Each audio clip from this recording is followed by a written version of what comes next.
Doctor Prabhakar Deshmukh शैक्षणिक व सामाजिक संस्थेअंतर्गत आराधना ध्यान समूह आयोजित मोगरा फुलला या मालिकेत महाराष्ट्रातील प्रसिद्ध व्यक्ती प्राचार्य डॉक्टर अरविंद देशमुख आपल्याशी आज संवाद साधणार आहेत.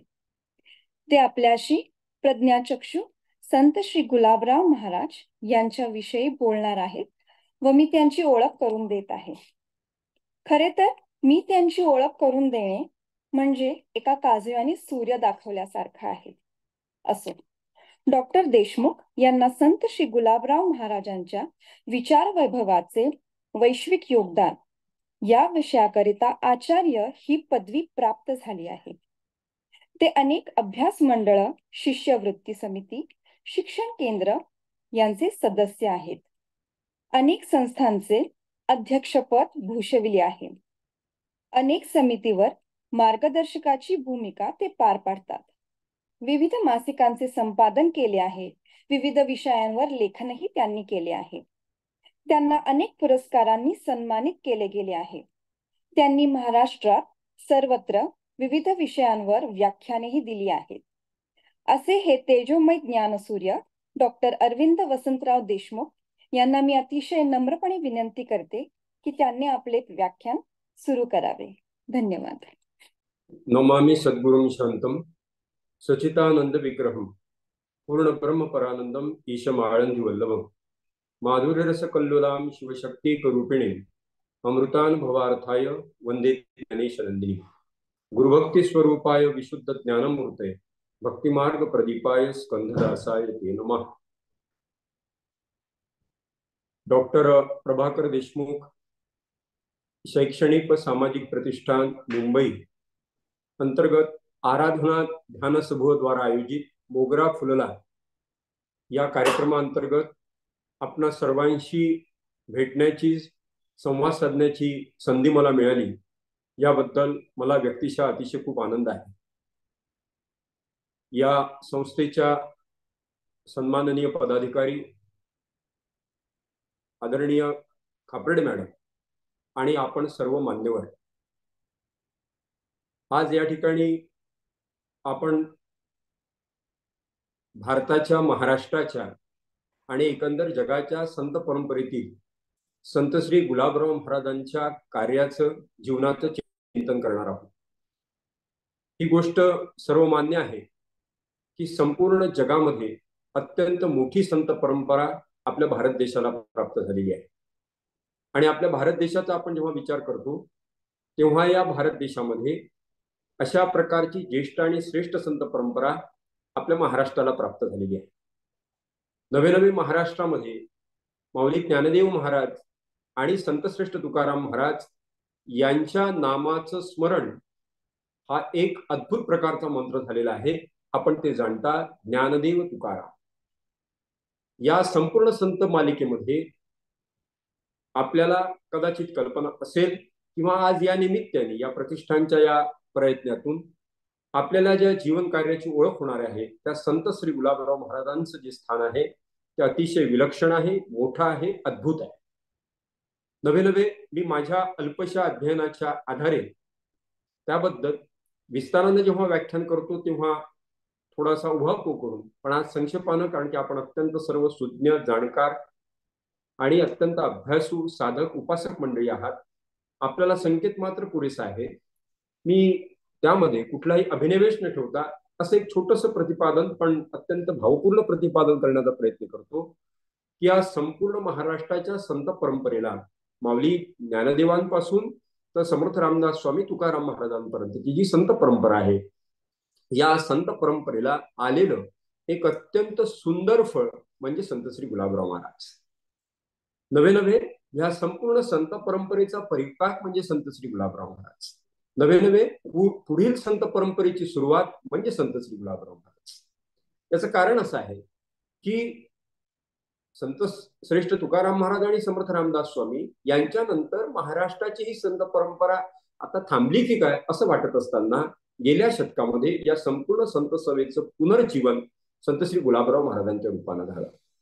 त्याही पलीकडे जाऊन मला या निमित्तानं या गोष्टीचा एक मांडणी करत असताना अतिशय आनंद वाटतो की वारकरी संप्रदायामध्ये, भागवत धर्मामध्ये माऊली ज्ञानेश्वर महाराजांनी थोडस गंमत म्हणून म्हणेल, पण काही बऱ्याच प्रमाणात ती वस्तुस्थिती पण आहे की अलीकडच्या काळामध्ये कुठल्याही साधूला, सद्गुरूला आपले शिष्य वाढवावे याची इच्छा असते.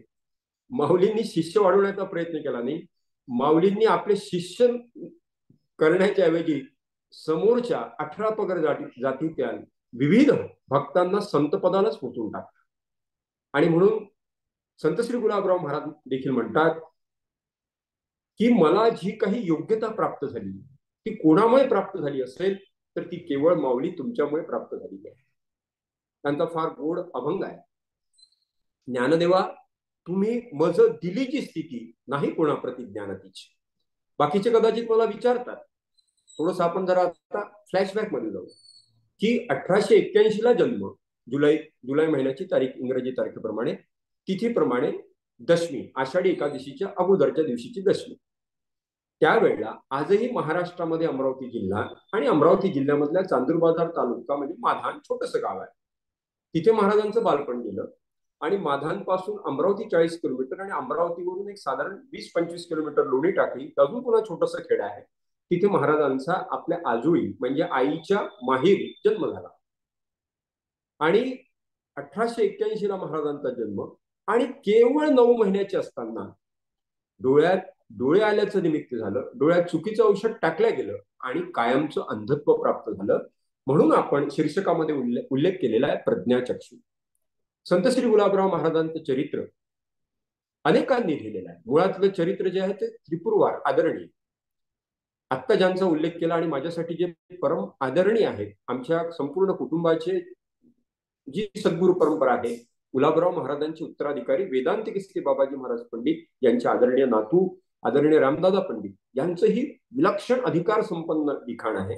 त्यांचे वडील डॉक्टर वाना पंडित हे तर अधिकार संपन्न अशा प्रकारचे संत श्री गुलाबराव महाराज आणि संत परंपरा लिखाण करणारं परम श्रद्धेय व्यक्तिमत्व महाराष्ट्रातलं होतं. त्यामध्ये याच मालिकेमध्ये ज्ञानेश्वर मधुरात्वे संप्रदाय जो संत श्री गुलाबराव महाराजांनी प्रवृत्त केला, पुन्हा या ठिकाणी मी आपल्याला सांगतो की हा संप्रदाय एक वेगळा असला तरी याचे आचार्य माऊली ज्ञानेश्वर महाराज आहेत. मधुराद्वैत म्हणजे संत श्री गुलाबराव महाराजांनी मधुरा भक्ती आपल्या जीवनामध्ये केली. परंतु असं असताना श्री महाराजांनी सांगितलं की मी कुठल्याही पंथाचा अभिमानी नाही, परंतु शहाणा असा वारकरी पंथ मला मान्य आहे. महाराजांनी विस्ताराने लिहिलेला आहे, पण त्याचा एक छोटासा सारांश आपल्या समोर मांडत असताना मी सांगेन. महाराज म्हणाले की द्वैत, अद्वैत, विशिष्टाद्वैत, सांख्य, योग जे काही असेल ते सगळ्या या संप्रदायामध्ये निहित झालेलं आहे. कुठल्याही प्रकारची गुरु शिष्य परंपरा निर्माण करून पैसे उपटण्याची अवस्था या संप्रदायामध्ये नाही, असंही भाष्य महाराजांनी केलं. पण सगळ्यात महत्वाचं आहे ते म्हणाले की पलीकडच्या काळामध्ये भौतिक सुधारणा खूप वाढत जातील, पण त्या प्रमाणामध्ये माणसं मनशांतीपासून दूर जातील. अशा वेळेला संपूर्ण जगताला केवळ संप्रदाय नव्हे तर विश्वधर्म म्हणून जो दिशा देऊ शकेल अशा प्रकारची भविष्यवाणी मी करतो, तो आहे वारकरी संप्रदाय. आणि म्हणून ज्ञानेश्वर मधुराद्वैत संप्रदाय श्री महाराजांनी जो स्थापन केला तो वारकरी संप्रदायाचीच एक शाखा आहे. त्याच्या खूप विस्तारामध्ये आपल्याला जाण्याची आत्ता या क्षणी खूप गरज नाही. अशा वेळेला महाराजांनी जी दिशा दिली त्याच्यावर एक चरित्रकार बाबा महाजन त्यांचं गुलाब गौरव नावाचं पद्यमय चरित्र गजानन विजय ग्रंथासारखं प्रसिद्ध आहे. ज्या पद्धतीचं गजानन विजय दासगुरू महाराजांनी लिहिलं त्या पद्धतीचे गुलाब गौरव पद्यमय आहे. त्याच्यामध्ये ते म्हणतात, जन्मांध म्हणती याला हा मार्गदावी सकला आणि जन हो तुम्हीच बोला, हा काय न्याय झाला. आपण वारंवार उल्लेख करतो जन्मांध, प्रज्ञाचक्षु.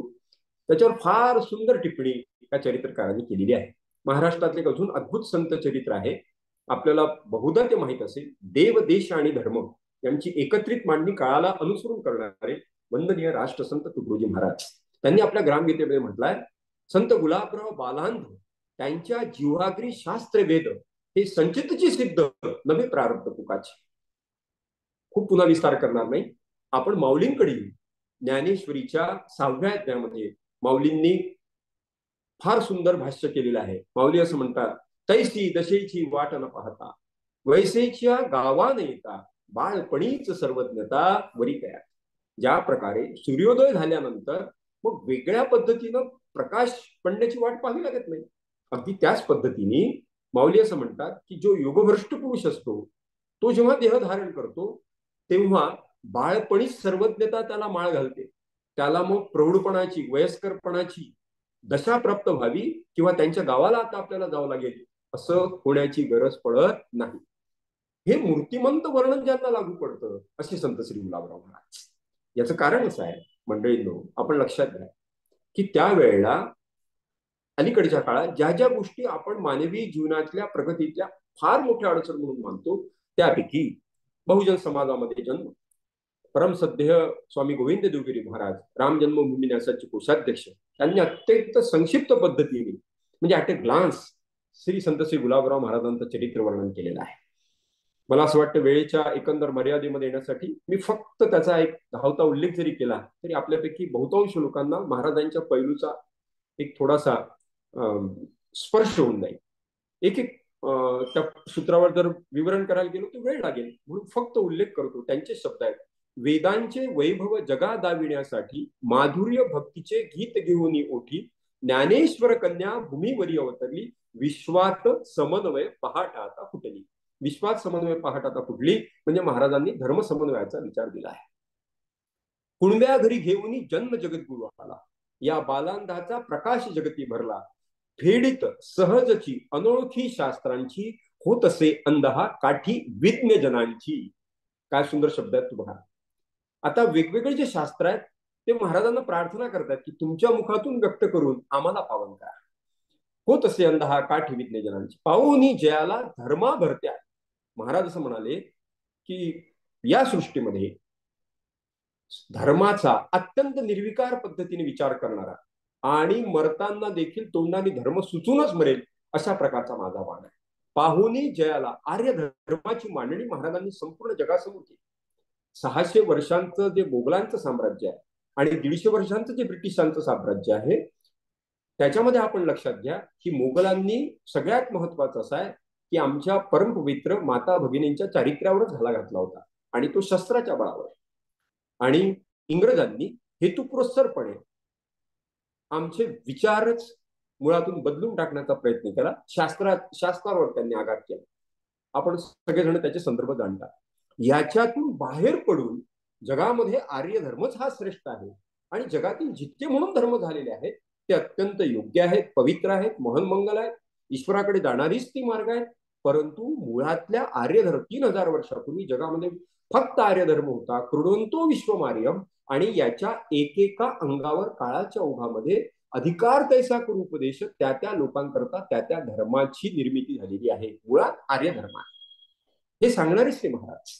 आणि म्हणून ते म्हणाले की आर्यांचं म्हणणं खरं आहे हे सिद्ध करण्याशिवाय मला आणि माझ्या अनुयायांना दुसरं कोणतेही काम नाही. आज जगामध्ये ज्या विविध मांडणी करून मुळातल्या आर्य धर्माला आणि अलीकडच्या काळात हिंदू धर्माला जे थोडंसं कमी लेखण्याचा प्रयत्न होतो, या पार्श्वभूमीवर ही मांडणी अत्यंत अधिकारवाणीने करणारा जर कोणी महात्मा असेल गेल्या शतकामध्ये तर संत श्री गुलाबराव महाराज आहे. आणि म्हणून ते म्हणाले की अशा पावनी ज्याला धर्मा भरते आले योगांचे दुर्गम दालन भक्ता खुलले. महाराजांचे 130 ग्रंथ आहेत. या ग्रंथांच्या संख्येमध्ये कधी कधी कमी जास्त फरक होऊ शकतो. वेगवेगळ्या आवृत्त्या निघतात, प्रकाशन वेगवेगळे असतात, अगदी थोडंफार. पण 130 ग्रंथ हे 30 ग्रंथ मंडळींनो 5 भाषांमध्ये आहेत. ते 5 भाषा कोणत्या आहेत? मराठी आहे, हिंदी आहे, संस्कृत आहे, ब्रजभाषा आहे आणि वऱ्हाडी भाषा आहे. या 5 भाषांमधून हे वाङ्मय किती आहे? 2500 अभंग आहेत, 2500 पद आहेत, 1250 गीता आहेत, 1000 श्लोक आहेत आणि 23,000 ओव्या आहेत. जवळपास 6000 पृष्ठ भरतील अशा प्रकारचे सगळे वाङ्मय आहे. आणि या वाङ्मयामध्ये विषय कोणते कोणते आहेत? यामध्ये अध्यात्म, यामध्ये भक्ती आहे, यामध्ये संगीत आहे, यामध्ये क्रीडा आहे, यामध्ये स्वतंत्र नावंग भाषेचा शोध आहे, यामध्ये संगीतावर लिखाण आहे, यावर आयुर्वेदावर लिखाण आहे. म्हणजे संक्षेपाने मी सांगेन की मानवी जीवनाला स्पर्श करणारं, मानवी जीवनाशी संबंधित आणि मानवी जीवनाला यथायोग्य दिशा देणारं असं एकही विषय नाही ज्या विषयावर महाराजांनी अधिकारवाणीने भाष्य केलेलं नाही.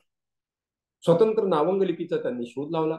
पशुपक्ष्यांची भाषा त्यांना कळत असे, इंग्रजी भाषा ही त्यांना समजत असे, फक्त स्वतः ते इंग्रजी औषध आणि इंग्रजी भाषेचा आपल्या मुखातून उच्चार करीत नसत. अशा प्रकारचे विपुल वाङ्मय. आणि त्यावेळेला महाराजांनी पाहुनी ज्याला धर्मा भरते आले, योगांचे दुर्गम दालन भक्ता खुलले. आज योग विषयाचा प्रसार केवळ भारतात नव्हे तर संपूर्ण जगात व्हायला लागलेला आहे. पुन्हा मी संक्षेपण आपल्याला सांगेन की अधिकार संपन्न लोकांच्या मुखातून ऐकल्यानंतर महर्षी पतंजली पासून असलेलं हा जो योग विषय आहे, आज संत श्री गुलाबराव महाराजांच्या योग विषयाचा त्यामध्ये समावेश केल्याशिवाय हे योग दर्शन देखील पूर्ण होऊ शकत नाही. अशा प्रकारचं प्रतिपादन स्वामी गोविंदयोगिरी महाराजांनी केलं आहे. आणि ते असं म्हणतात की या योग विषयामध्ये ज्या ज्या काही प्रक्रिया नव्हत्या त्या देखील श्री महाराजांनी सांगितलेल्या आहे. जवळपास ताई खोलकुटे नावाच्या त्यांच्या शिष्य होत्या, त्यांनी योग विषयक 11 पत्र लिहिलेले आहे. योगाचे दुर्गम दालन भक्ता खुलले, हा धर्म समन्वय करता विरळा संत तत्वज्ञ थोरा हा असीम प्रज्ञा. ही योग शिरोमणी, हा योग शिरोमणी ज्ञान जयाला स्फुरते आणि ही आंधळी गवळण कृष्णासाठी झुरते. इथे आपल्याला थोडं थांबावं लागेल. ही कोण आहे? आंधळी गवळण आहे. ते 9 महिन्याचे असताना डोळे गेले, अंध आहे. परंतु भगवान गोपाल कृष्णांच्या अवतार कार्यामध्ये ज्या वेळेला रासलीला झाली त्यावेळेला मी तिथे होतो आणि त्यावेळेला त्यांचं नाव पंचलतिका नावाची गोपी होती.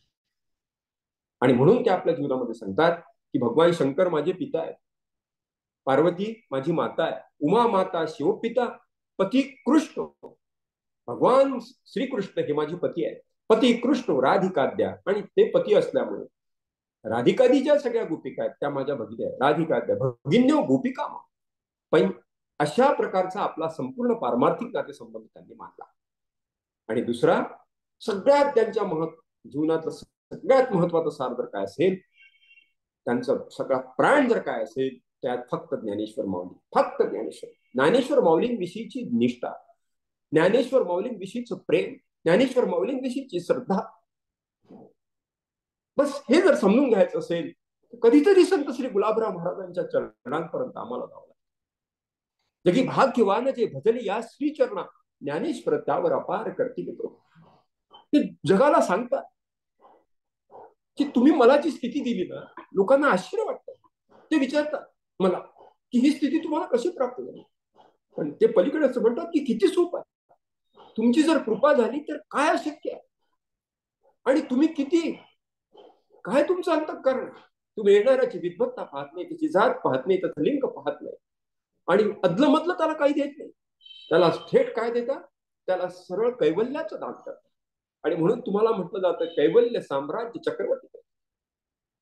आणि केवळ असं आशीर्वादानेच होतं अशातला भाग नाही. महाराजांनी स्वतः आपल्या जीवनामध्ये सुरुवातीच्या काळामध्ये वेळप्रसंगी हातातलं काय असेल नसेल ते देऊन आपली ज्ञान पिपासा भागवली. सहज कुठल्याही भगव्या वस्त्र धारण करणाऱ्या साधूवर टीका नाही, परंतु काही त्याच्यामध्ये सगळ्या क्षेत्रामध्ये काही वेगळ्या प्रकारची माणसं असतात.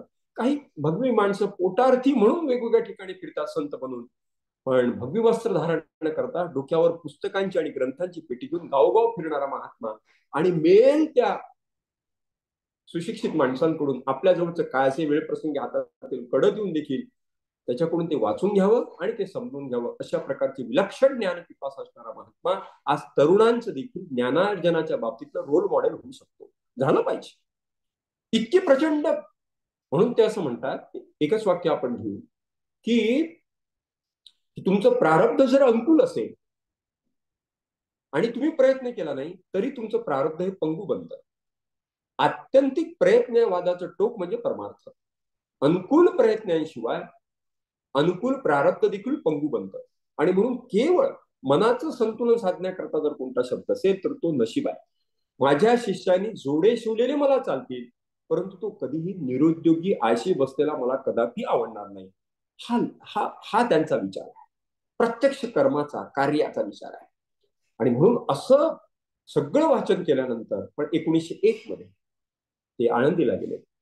आणि आळंदीला गेल्यानंतर सांगितलं की आतापर्यंत तुमची कन्या, तुम्ही माझे तार, हे सगळं जगाला मी सांगत आली, पण आता मात्र कधीतरी तुम्ही जगाला सांगायला पाहिजे, हो ही माझी मुलगी आहे. आणि असं जर होणार नसेल तर आता या देहाचं प्रयोजन नाही. आणि वर्णन केल्या चरित्रामध्ये 3 दिवस महाराजांनी अन्न पाणी वर्जित. आणि नंतर ते सांगतात की 3 दिवसानंतर माऊली प्रत्यक्ष समाधीतून आले, मला प्रत्यक्ष मांडीवर घेतलं, आपल्या कृपा कटाक्षाने न्याहाळलं आणि आपल्या स्वनामाचा मंत्र देऊन त्यांनी मला कृता. आणि त्यानंतर मात्र मला कधीही अध्ययन करण्याची गरज पडली नाही. मी स्मरण करावं ते शास्त्र या ठिकाणी उपस्थित राहत असेल. मंडळींनो, कल्पना करा, आज वैज्ञानिक दृष्टीने आपण अनेक गोष्टींचं मूल्यांकन करतो आणि योग्य पण आहे, नवीन पिढीला ते आवश्यक आहे. पण विज्ञानाच्या क्षेत्रात ते पद्मश्री डॉक्टर विजय भटकर असं म्हणतात की गुलाबराव महाराजांच्या वाङ्मयाचं जसजसं जगातील विविध भाषांमध्ये भाषांतर होईल त्या त्या प्रमाणात जगातील विचारवंतांच्या उड्या याच्यावर पडल्याशिवाय राहणार नाही. इति. संगीत क्षेत्रामधल्या आदरणीय लतादीदी असं म्हणतात की मी जितकं जितकं श्री महाराजांविषयी बोलायला जाते माझी जीभ लुळी पांगळी होते आणि लिहायला जाते लेखणी गळून पडते. हे काय अद्भुत अशा प्रकारचं सगळं संगीत विषयक त्यांचं योगदान पाहून मी स्तंभित झालेले आहे. पु ल देशपांडे विचारांनी नास्तिक पण ते असं म्हणाले की गुलाबराव महाराजांच्या संगीत क्षेत्रामध्ये देखील त्यांची उंची विलक्षण होती की गुलाबराव महाराजांच्या संगीत विषयक या सगळ्या योगदानावर मी की भाष्य करावं ही माझी योग्यता नाही. परंतु महाराष्ट्रामध्ये त्यावेळेला पु ल देशपांडेंचे उत्तर आहेत की महाराष्ट्रामध्ये देखील असं कोणी यावर अधिकारवाणीने भाष्य करू शकेल असं कोणी आहे असं मला वाटत नाही. इतकी विदर्भातील संत श्री गुलाबराव महाराजांची विलक्षण अशा प्रकारच्या क्षेत्रातली झेप आहे. सगळ्या क्षेत्रामध्ये मानस आयुर्वेदामध्ये त्यांनी कफवात पित्त या आधारे रोगांचं निदान केलं जातं हे मान्य आहे, आयुर्वेदातला मूलभूत सिद्धांत तो आहे. पण महाराज त्याच्या पलीकडे गेले आणि महाराजांनी सांगितलं की कफवात पित्त हे तिरिदोष असंतुलित झाले की रोग होतो ही गोष्ट खरी आहे, पण त्याच्या पलीकडे मनोविकारवाद देखील आहे. विकारांच्या माध्यमातून देखील रोग होतात. कॅन्सर माय कंपेनियन नावाचं पुस्तक डॉक्टर अरविंद बावडेकर यांनी लिहिलेलं आहे. स्वतः कॅन्सर स्पेशालिस्ट होते. दुर्दैवानं त्यांना कॅन्सर झाला. जागतिक आरोग्य संघटनेच्या निकषानुसार त्याच्यातून ते यशस्वीरित्या बाहेर पडले, कारण नंतर त्यांनी किमान 10 वर्षाचं व्यवस्थित जीवन ते जगले.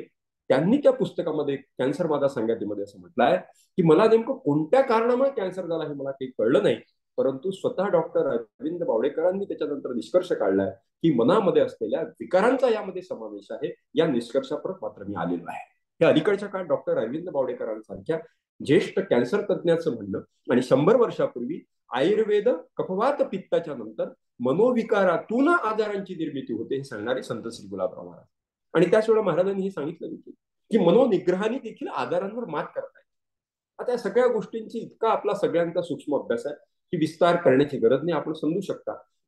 आणि म्हणून अशा प्रकारचं अद्भुत योगदान त्यांनी सगळ्या हा योग शिरोमणी ज्ञान जयाला स्फुरते आणि ही आंधळी गवळण कृष्णासाठी झुरते. महाराजांच्या बद्दल सर्वांना औत्सुक्य जर काय असेल, ते अंध होते, 130 ग्रंथ लिहिले, त्यांना स्वतंत्र भाषा त्यांनी शोधली, सगळ्याबद्दल आश्चर्य करणार आहे.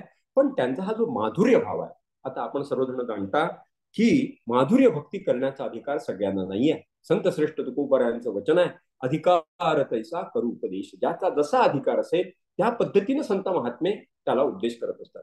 म्हणून आपण सगळे एकाच प्रवासाकडे निघालेले आहेत, पण प्रत्येकाचे मार्ग पुन्हा थोडे थोडे वेगळे आहेत. एकाच साधना उपासना करणारी माणसं एका संप्रदायामध्ये एकत्रित येतात, परंतु त्यासाठी त्या संप्रदाय उपासना पद्धतीचा निषेध करण्याची गरज नाही. श्री महाराज म्हणतात, जयाची उपासना तेने वाढवावी, निषेध स्वभावी आणू नये. जेवी जेवी जयाची जयची उपासना तेवीच ती विधानं वाढवावी. आपली उपासना वाढवावी, पण दुसऱ्याच्या उपासनेचा निषेध करू नये.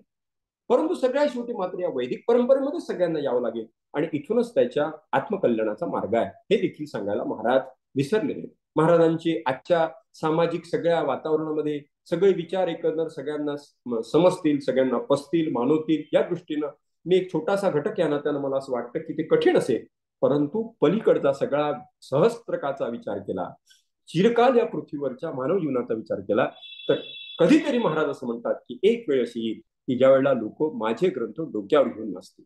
आणि आज अध्यात्म असो, विज्ञान असो, या क्षेत्रातली जी अत्यंत साधक संपन्न मंडळी आहे, ते जेव्हा श्री गुलाबराव महाराजांच्या वाङ्मयाच्या संपर्कात येतात, त्यावेळेला त्यांना असं वाटतं की आपल्या संपूर्ण साधनेचा परिपाक म्हणून संपूर्ण मानवी जीवनाचं जे अमृतधन आहे ते आपल्याला मिळालेलं आहे.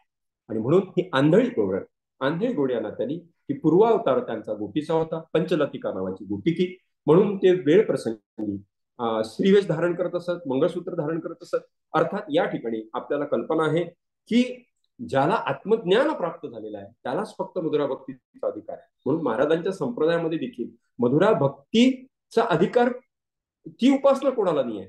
म्हणजे खुद्द म्हणजे पंडित मी तुझ्या सेवेला वध झालो, आदरणीय राम पंडितांचे जे आजोबा आहेत वेदांत केसरी बाबाजी महाराज पंडित, एक वयाच्या 19व्या वर्षी शासकीय सेवा सोडून संपूर्ण सर्व संघ परित्याग करून श्री महाराजांच्या सेवेत अखेरच्या क्षणापर्यंत राहिले. फक्त महाराजांची सेवा करणं एवढ्याच करता माझा जन्म आहे. त्यांचे ग्रंथ आज जे उपलब्ध आहेत, जे 5 शिष्य आहेत त्याच्यामध्ये अग्रणी असे बाबाजी महाराज पंडित आहेत. ज्ञानेश्वर मधुरादी संप्रदायाचे महाराजांनंतरचे द्वितीय आचार्य आहेत. आणि त्यावेळेला त्यांची विद्वत्ता, बाबाजी महाराजांची विद्वत्ता, सगळ्या ज्या गोष्टी त्या स्वतंत्रपणे चिंतनाचा विषय आहे. फक्त आपल्याला एकच सांगतो की प्राण ठेवत असताना महाराजांनी म्हटलं, पंडित मी तुला आजपर्यंत काही दिलेलं आहे, तू माग, तुला मी पाहिजे ते देतो. आणि त्यावेळेला सांगितलं, पंडित तू माझे ग्रंथ वाचते, तुला समजते, फक्त तुझ्याकरता माझा इतकं विलक्षण, तुझ्याकरता माझा अवतार, इतकं विलक्षण प्रेम बाबाजी महाराज पंडितांवर त्यांनी केलं. नव्हे बाबाजी महाराज पंडितांनी श्री महाराजांचं इतकं प्रेम संपादन केलं. आणि म्हणून बाबाजी महाराज पंडितांनी खुद्द मधुरा भक्ती या संप्रदायामध्ये केली नाही, परंतु जो गुलाबराव महाराजांचा माधुर्य भाव आहे तो त्यांच्यापर्यंतच होता, कारण की त्यांचा अधिकार तसा होता. आणि म्हणून ते कात्यायनी नावाचं व्रत करायचे, जे श्रीमद भागवतामध्ये दशमस्कंदामध्ये वर्णन केलेलं आहे. गोपींनी भगवान गोपाल कृष्ण पती म्हणून प्राप्त व्हावा म्हणून महादेवाची 33 दिवस गंगेवर जाऊन उपासना करणे. आजही ते व्रत थोडाफार काळानुसार फरकाने मधुराद्वैत संप्रदायामध्ये सुरू आहे. कात्यायनी महामाई महायुगिन्नधेश्वरी नंदकोपसुतम देवी पतिमे कुरुते नमः. ज्ञानेश्वर महाराजांना ज्ञानेश्वर तात आणि श्रीकृष्ण पत्नी सौभाग्य संपत्ती नित्य मज, ते आपली ओळख, आपला परिचय देतात की ज्ञानेश्वर महाराज माझे तात आहेत, भगवान गोपाल कृष्ण माझे पती आहेत आणि हे माझं नित्य, ही संपत्ती माझी नित्य आहे, अशा प्रकारे म्हणणारे गुलाबराव महाराज. मला असं वाटतं वेळ संपत आलेला आहे, शेवटचे 2 मिनिटं आहे. फक्त त्यांच्या माधुर्य भावाचा एक उल्लेख करतो. ते एकदा कशा प्रकारचे भाव त्यांच्या अंतःकरणात होते, एखाद्या सासूरवासिनी सारखे आणि सवती मत्सर त्यांच्या ठिकाणी देखील निर्माण झाला. फार गोड अशा प्रकारचं ते भावविश्वास संत श्री गुलाबराव महाराजांचं. एक दिवस त्यांचा भगवान गोपाल कृष्णांशी संघर्ष झाला, भांडण झाला आणि त्यावेळेला ते असं म्हणाले की मी आंधळी आहे, दिसायला छान नाही म्हणून तुम्ही माझ्याकडे दुर्लक्ष करता. या उलट बाकीच्या ज्या गवळणी आहेत, गोपी आहेत, त्या धडधाकट आहेत, त्यांना सगळं आहे, त्यांना मात्र स्वतः वृंदावना घेऊन जातात आणि मला मात्र माझ्याकडे दुर्लक्ष करता. काय तुम्हाला असं वाटतं का, हे मला कळत नाही. महाराजांच्या शब्दामध्ये, ठाऊक मी तुम्हा आंधळी गवळण येता वृंदावनी मदन. मला वृंदावनात येता येते, मी आंधळी आहे, मला तुम्ही नेलं पाहिजे. येता वृंदावनी मदन माझी काय तुम्हावरी नाही सत्ता, ऐसे नंद सुता स्वय सांगा. पित्याने माझ्या केले कन्यादान, माझ्या वडिलांनी तुम्हाला माझं कन्यादान केलेलं. आणि माझे वडील कोण आहेत? कैवल्य साम्राज्य चक्रवर्ती माऊली ज्ञानेश्वर महाराज, त्यांची मी मुलगी आहे, एरा गबाळ्याची मुलगी नाही. पित्याने माझ्या केले कन्यादान, फळ त्याचे जाण ऐसे कसे, त्याचं हे असं फळी, मला असा सासूरवास, मला अशी सापत्न वागणूक, मी ऐकणार नाही. पित्याने माझ्या केले कन्यादान, फळ त्याचे जाण ऐसे कसे. आणि असंच जर मला तुम्ही सापत्न आणि दुजा प्रकारचं दुजा भाव ठेवून वागणूक देणार असाल तर आळंदी जाऊन सुखाने राहील. ज्या प्रकारे एखादी मुलगी सासूरवासाला जर त्या त्रास जाते, सांगते की मी माझ्या माहेराला जाते, तिचं सगळ्यात जे भावनेचं, प्रेमाचं, जिव्हाळ्याचं आणि आश्वस्त होण्याचं एकमेव विश्रांती स्थान कुठल्याही माता भगिनीच्या जीवनामध्ये, लेकीच्या जीवनामध्ये असतं तिचं माहेर. आळंदी जाऊन सुखाने राहील, चरण सेवेन श्री गुरुचे. आणि पलीकडे सांगते, गुरुकृपे तुम्हा तेथी आणीन, ज्ञानेश्वर पूर्ण 57. एक दिवस अशी वेळ येईल की तुम्हाला मला आळंदीला येऊन पुन्हा आणावं लागेल, इतकी माझ्या वडिलांची ताकद आहे. नवे नवे ते पूर्ण 57 आहेत, कैवल्य साम्राज्य चक्रवर्ती आहे. आणि त्यावेळेला हा निरोप कोणाच्या माध्यमातून पाठवावा, अशा वेळेला महाराजांनी या संपूर्ण वाङ्मयामध्ये एका पाखराची निर्मिती केलेली आहे. ती देखील अद्भुत आहे. त्याच्यातून आपल्याला कल्पना आहे की काय विलक्षण गोड मधुर अशा प्रकारचं सगळं महाराजांचं वाङ्मय आहे. फक्त शेवटचा तो उल्लेख आपल्या समोर करतो. महाराज असं म्हणतात की अरे मला इकडे खूप सापत्न वागणूक आहे, आता माझ्या माहेरी निरोप पाठवायला पाहिजे, मग कोणासोबत पाठवावं? त्यांनी एका चंदन पाखराची निर्मिती केली आणि त्या चंदन पाखराला म्हणतात, ऐक तू एवढे चंदन पाखरा, निरोप माहेराने माझा. माझ्या माहेराला जाऊन एवढा माझा निरोप सांग. माझं माहेर कुठे आहे? पुण्याहून आहे गाव 6 कोस, पुसत वाटेस जाय तिथे. पुण्यावरून 6 कोसावर आहे आळंदी. लक्षीचे दुरुनी सोन्याचा पिंपळ, माझं घर तुला काय ओळख सांगू? लक्षीचे दुरुनी सोन्याचा पिंपळ, धुळस गेला तर सुवर्ण पिंपळ तुला दिसेल, बस समजते माझं माहेर. लक्षीचे दुरुनी सोन्याचा पिंपळ, बैसे अळुमाळ तयामुळी, आणि माझी मायेस सांगावे एकांती, माझी विनंती प्रेमभरे, ऐक पक्षीराजा तुझे वंदिती मी पाय, ज्ञानेश्वर माय भेटवावी. फक्त एक काम कर, तिथे गेल्यानंतर माझ्या वडिलांकडे साधक, कारण की ते साधकांचे मायबाप आहेत, कैवल्य साम्राज्य चक्रवर्ती आहे, सगळ्यांची मातृस्थानी आहे, आणि म्हणून त्यांच्याकडे प्रचंड गर्दी असते. त्या सगळ्यांसमोर तुमच्या मुलीला सासूरवास आहे असा कमीपणा माझ्या वडिलांना, माझ्या सद्गुरूंना येऊ देऊ नको.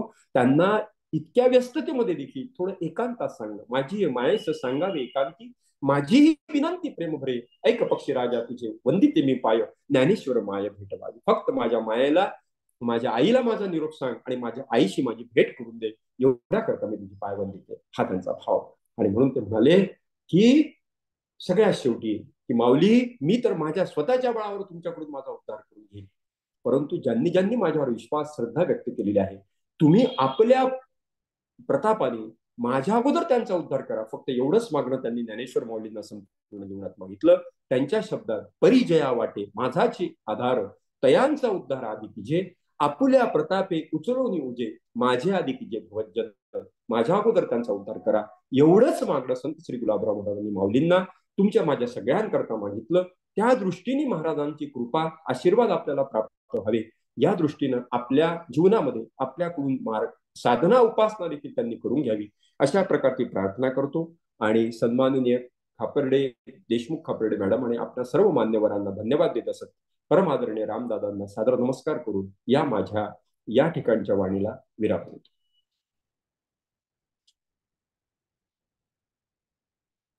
सर, किती छान बोललात हो आपण. इथेच अनेक माता भगिनींच्या डोळ्याला अश्रू आहेत आणि त्या टिपतात आहे. आपण थांबूच नाही असं आम्हाला वाटत होतं.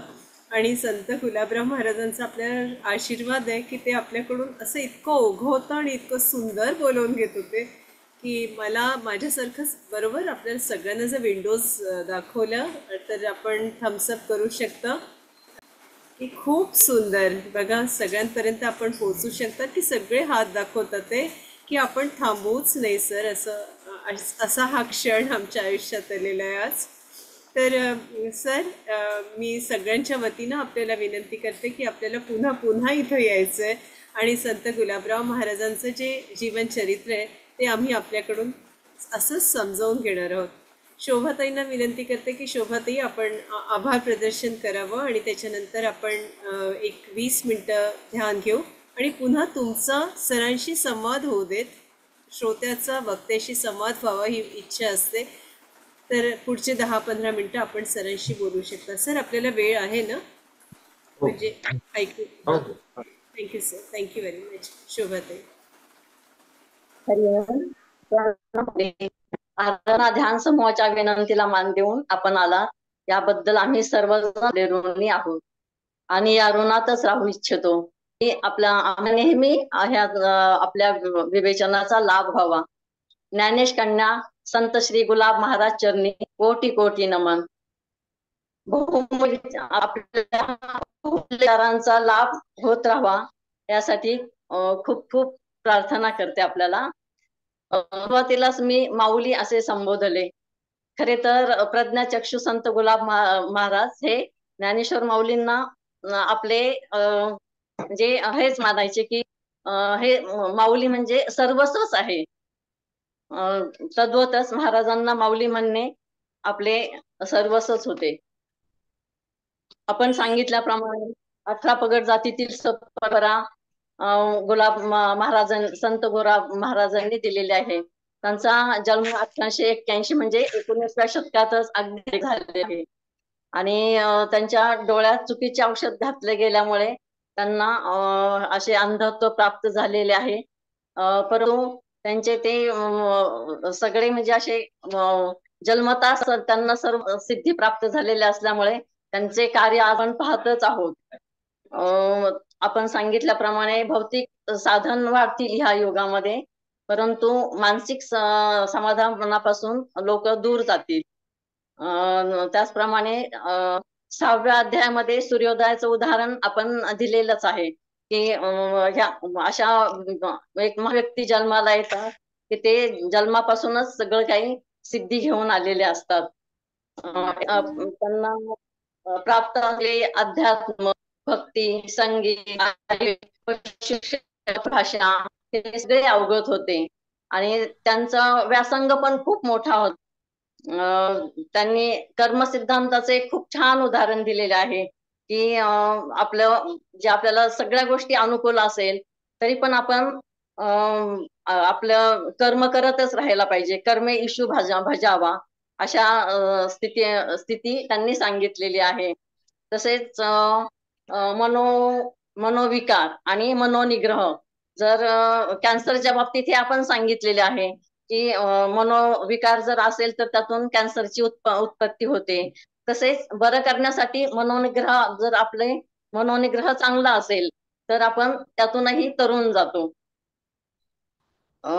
माऊली आपण हेही सांगितले आहे की जसे की महाराज माऊलींना स्वतःची कन्या असे संबोधत होते की जसे माहेर वाशिनेला एखाद्या आपले माहेर खूप प्रिय असते, ती आपल्या सगळ्या भावना माहेरी व्यक्त करते. तसेच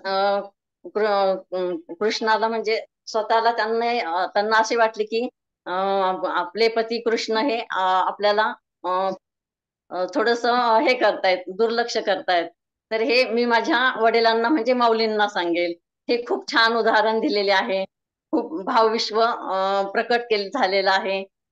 तसेच मी एक छोटस माझं हे सांगू इच्छिते की मी आळंदीतच राहते आणि आषाढी वारीला महाराजांची पालखी आळंदीमध्ये एक जवळच गणपती मंदिर आहे तिथे यायची. तर एक 7-8 वर्षापूर्वीची गोष्ट आहे. मी मंदिरात गेलेली असताना मला आषाढी वारीला जायचे होते, परंतु सुट्टीचा काही प्रॉब्लेम असल्यामुळे मला ते तयारी केलेली नव्हती आणि जेव्हा 1-2च दिवस असताना की असं सांगितलं की तुम्हाला जायचे तर जा, सुट्टी मिळेल म्हणून. तर माझी तयारी झालेली नव्हती आणि वारकऱ्यांची एक हे असते की बरोबर घेण्यासाठी एक वळकटी म्हणून असते, तर ती माझ्याकडे नव्हती आणि त्याची तयारी करण्यासाठी माझ्याकडे वेळही नव्हता. तर त्या मंदिरातून पालखी म्हणजे संत महाराजांची, गुलाब महाराजांची पालखी गेलेली होती आणि नंतर दर्शनासाठी गेले तर रिकामी वळकटी मिळाली. म्हणजे ते एक अगदी खूप आनंद वाटला मला हे संत गुलाब महाराजांनी जी सोय केलेली आहे म्हणून. तर खूप खूप छान माऊली. धन्यवाद. मी आपल्या ऋणातच राहू शकते की मी माझे एवढे म्हणजे बोबडे बोल आपण ऐकून घेतले त्याबद्दल खूप खूप धन्यवाद सर्व समूहातर्फे. धन्यवाद. धन्यवाद शुभते. धन्यवाद सर. मी सगळ्यांना विनंती करते 20 मिनिटं आपण ध्यानात यावं. आपले चष्मे बाजूला काढून ठेवावे आणि हातामध्ये हात असे गुंफून घ्यावे. मास्टर्स आपल्या मांडीवर ठेवावे. एकदम शांत व्हावं. एकदम शांत व्हावं मास्टर्स. आपले डोळे हळूवारपणे मिटून घ्यावे. एकदम शांत व्हावं. आपण सगळेजण 5 पायऱ्या उतरून खाली जाणार आहोत. आपल्या गुरुमाऊलीचा हात पकडावा.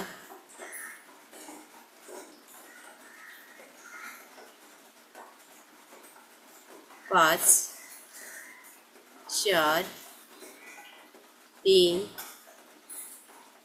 2, 1, 0.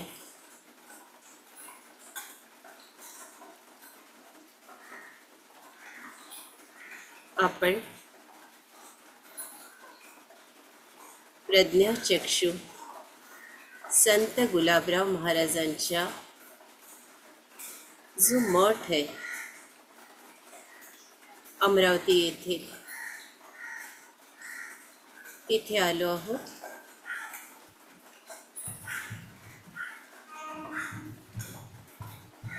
इथे मधोमध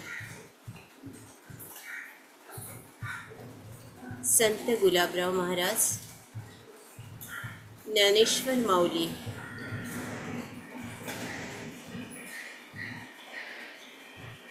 आणि दुसऱ्या सर्कलमध्ये संपूर्ण गुरुतत्व,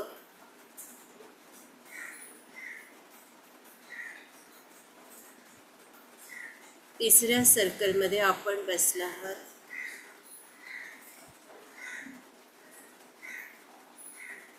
या ऊर्जेशी एकरूप व्हा मास्टर्स.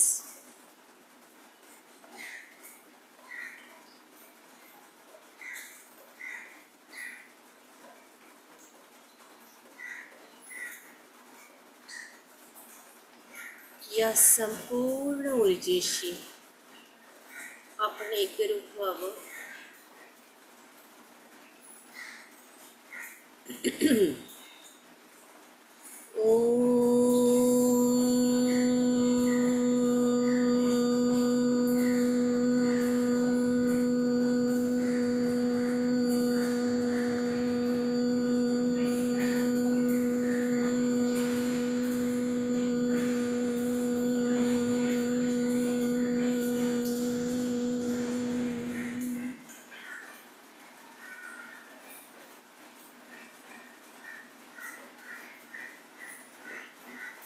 आपल्या ब्रह्मरंध्रातून प्रकाशाची अनेक किरणं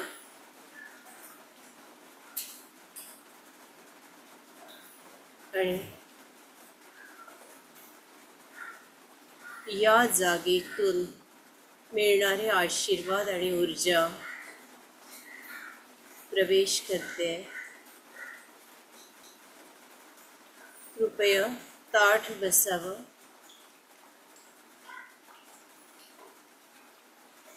आपल्या स्पाईनमध्ये, पाठीच्या कण्यामध्ये ही ऊर्जा प्रवेश होते.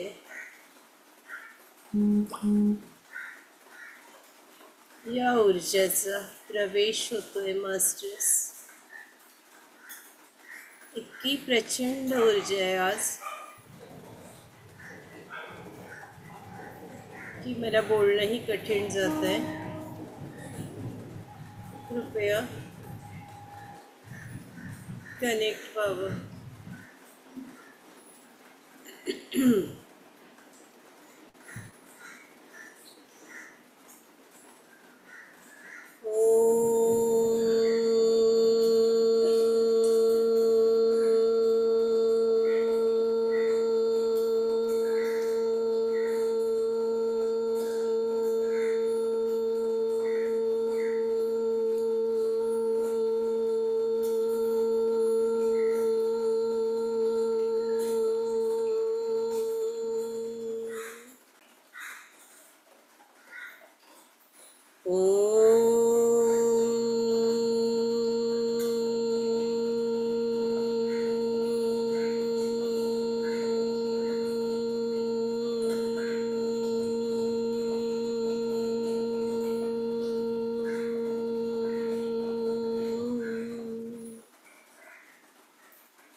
वचनं मधुरं चरितं मधुरं वसनं मधुरं वलितं मधुरं चलितं मधुरं भ्रमितं मधुरं मधुराधिपतेरखिलं मधुरं वेणुर्मधुरं रेणुर्मधुरं पाणिनीयमधुरं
मास्टर्स, संपूर्ण ऊर्जा आपल्या हृदयात स्थिर झालेली आहे.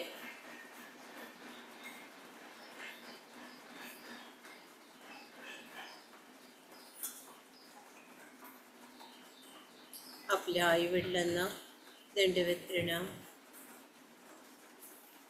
गुरूंना दंडवत प्रणाम,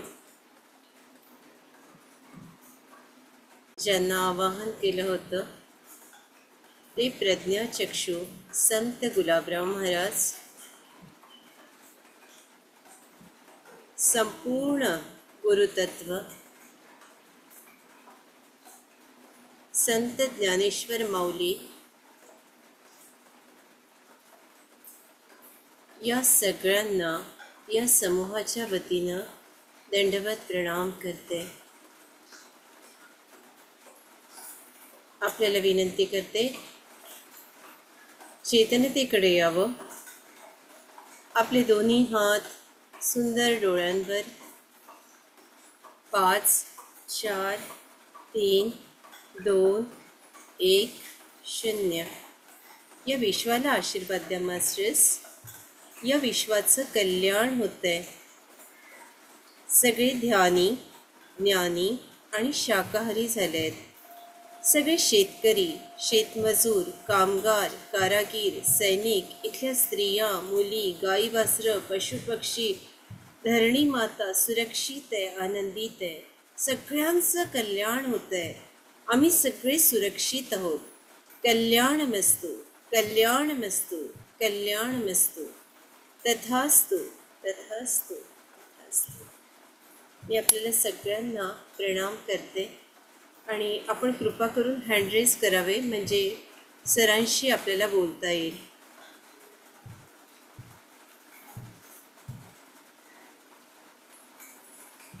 ममताताई जरा बघाल. शिवालीताई बोला. नमस्कार सर, खूप सुंदर बोललात. खूप ओघवती वाणी होती आणि कधी ताई, माहित आवाज नव्हतं. थोडा मोठा करावा आणि तुमचा कॅमेरा नीट ठेवावा, म्हणजे तुम्ही नीट दिसाल प्लीज. सगळ्यांनी आपले कॅमेरे ठीक करावेत. नमस्कार सर, खूप छान ओघवती वाणी होती तुमची. खूप थोडक्यात आणि खूपच सुंदर परिचय झाला.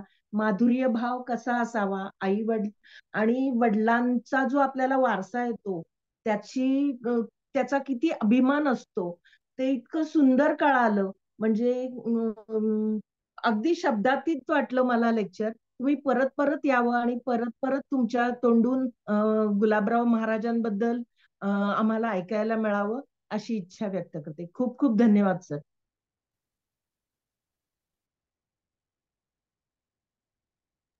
अनुपमाताई.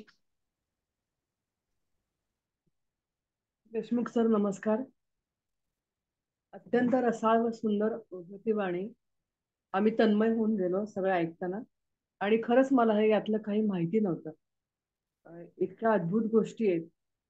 जसं म्हणजे की आपल्याला जीवनाला स्पर्श करणारे, योग्य दिशा देणारे वाङ्मय आहे. योग क्रियेमध्ये ज्या क्रिया होतात त्या पण याच्यामध्ये आल्या आहेत. नंतर पंचरसिका नावाची गोपी होती, हे नवीन समजले. नंतर मनाचं संतुलन साधायचं असेल तर हे खूप महत्वाची गोष्ट आहे. खूप गोष्टी समजल्या की ज्या आम्ही अनभिज्ञ होतो.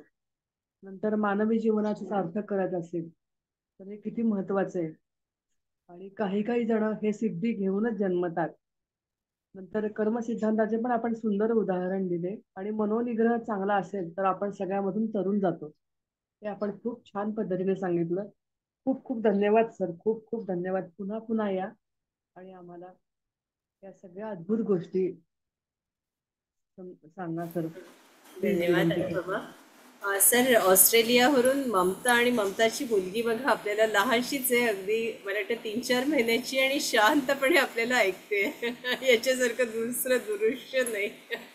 हो. आपल्याकडे 3-4 देशातून मंडळी येतात. सुषमाताई अमेरिकेतून जॉईन होतात.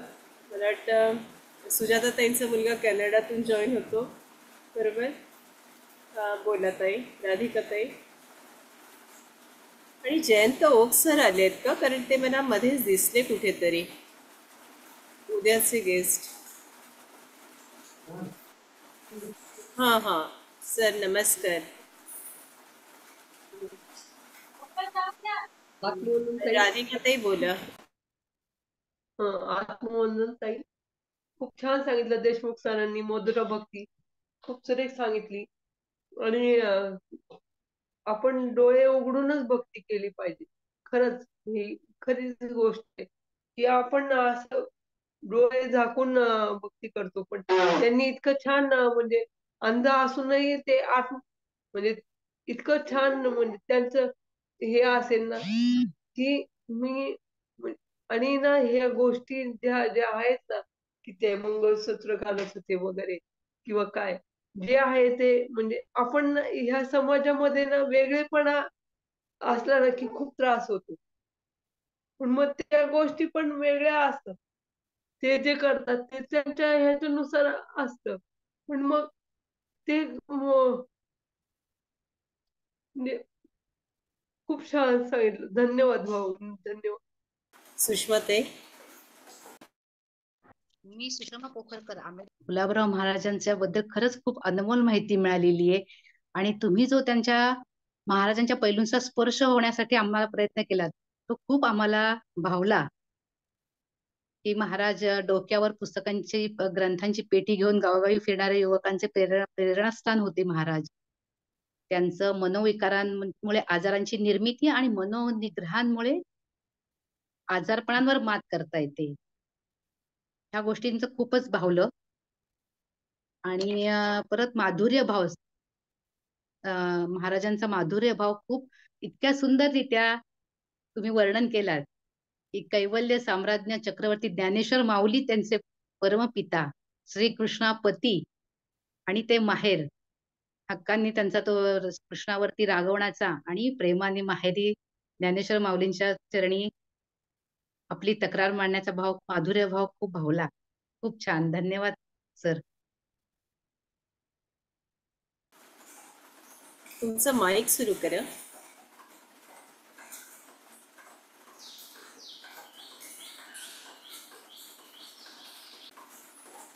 अरुंधती बोलायचे. हो. छान वाटलं ऐकून यांना. आणि खूप छान झालं, एवढंच मी सांगू इच्छिते. छान वाटलं. थँक्यू. ममता, रोहिणीताई बोला. नमस्कार. खूप छान आजचं हे तुमचं सांगण्याचं आणि माधुर्य आणि ह्याच्याबद्दल आपण सांगितलं त्याबद्दल ते तर खूपच छान वाटलं आम्हाला. असंच आपण यावं आणि आम्हाला आपले छान छान हे द्यावेत असं मला वाटतं. धन्यवाद. सर, आपलं आजचं व्याख्यान अतिशय सुंदर झालं. आपल्या भारतामध्ये आपण पूर्ण जगामध्ये आपलं भारत आध्यात्मिकतेत अत्युच्च पातळीवर आहे. आणि भारतामध्येही महाराष्ट्र, ज्याला संत परंपरा खूप मोठी परंपरा लाभलेली आहे, हे ऐकून आम्हाला पण अभिमान वाटला. म्हणजे जे माहित नव्हतं काही गोष्टी त्या माहिती झाल्या. आणि तुम्ही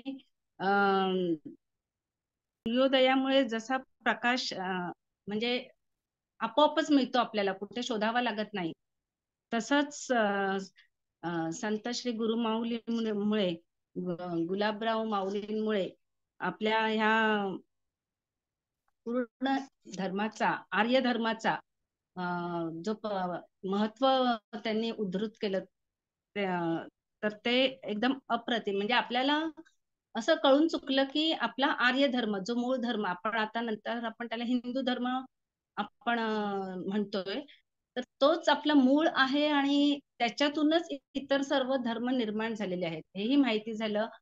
हे आणि त्यामुळे आपण आपल्या धर्माचा जास्तीत जास्त प्रचार केला पाहिजे. आणि जे काही आता जगामध्ये सगळीकडे धर्मांचे म्हणजे धर्माचा खूप दुरुपयोग केला जातो, तर ते थांबवलं पाहिजे आर्य धर्माचा प्रसार करून. आणि हेही जाणवलं. आणि खूप उद्बोधक होतं आपलं प्रवचन. आणि खूप ज्ञान मिळालं. असंच परत परत येत जा. आणि आम्हाला